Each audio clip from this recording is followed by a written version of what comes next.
Hey everybody, welcome back to another episode of Trials and Talking.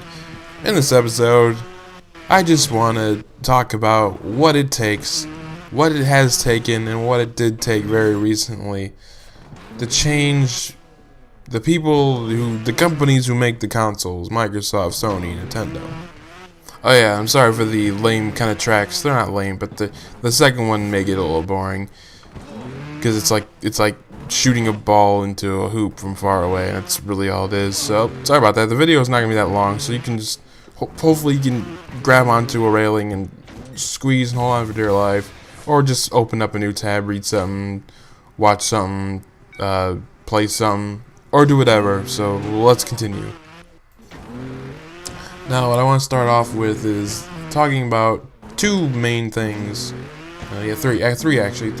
Three main things that have happened in the game industry's history that has definitely caused me to believe that people made changes within the game industry to make it better and what it is today. What I want to first start with is the video game crash of 1983. I think that's when it was.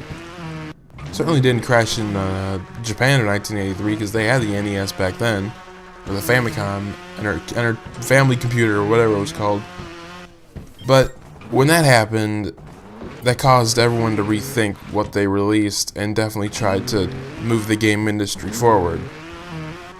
The next thing I want to talk about, after a very long time of nothing really happening except the standard complaints of, oh, a game is the same thing over and over again, and basically first-person shooters, really everyone calling the game same thing over again, no innovation in gameplay, up until the point where that still happened and the PlayStation Network got hacked and shut down for over a month. I think that's what it was. And what did that cause Sony to do? It definitely caused them to rethink their networking system, I don't know how to say it, their networking architecture of how the PSN was secured. And also probably got them thinking about their next console. That's definitely a big part of it, and I feel like they thought that, okay, gamers hacked us, gamers got mad at us, we need to change. I don't know what it would be they got mad at. Sony's networking has not been the greatest on PSN, but people must have been like, oh, we don't like this, we need them to change, and they need to change for the next generation. And you know what? That's what they did. They started listening, they started talking to game developers, and they started to build the PS4, a console that was made for games and games alone. Now we move into a couple years later where the Xbox One DRM issue arises, and everyone gets all mad about that. And then they 180 it, of course. And I say of course because I kind of figured that they were not this dumb to do this. They were not that dumb to let this happen. And regardless of what you think happened, I believe that Microsoft did this to play dirty with the console wars, because you know what, that's business and that's competition, and that's how it works. You play dirty to win, and I just read right before I did this recording that the Xbox One's pre-orders are actually jumping past the PS4. I don't know if that's true, but I quick glance of it. I think after what Microsoft's done to us, I don't think people would lie about something like that, though. So, I think, and then you may think that, oh, they switched it because the gamers complained, because, oh, Sony was smarter than them. Regardless of what you think, I think everything started with the video game crash, of course. But I feel like this next-gen move changes to just, more games that Sony's done.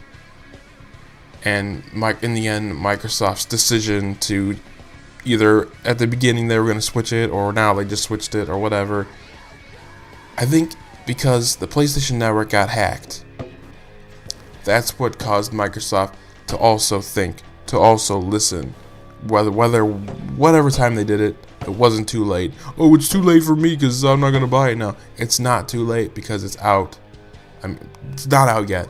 It'll be out soon. Not soon enough for me, but it'll be out, and it won't be the way you thought it was. In a good way.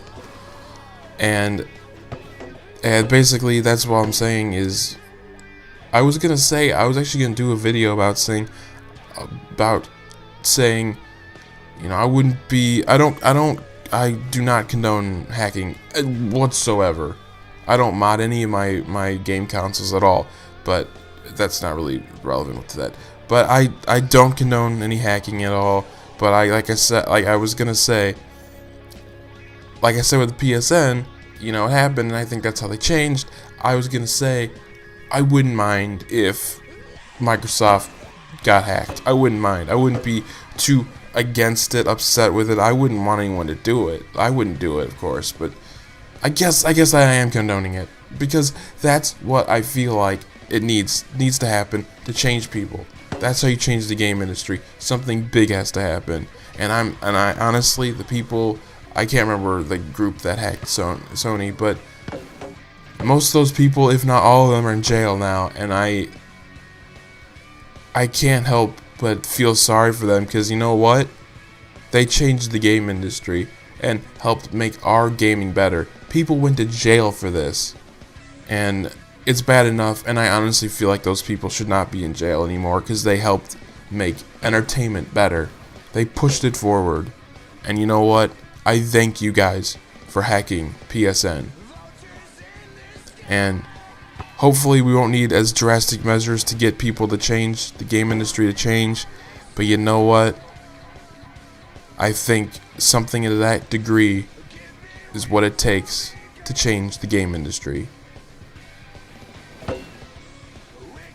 Now that all this is done, I'm going to play some Dreamcast.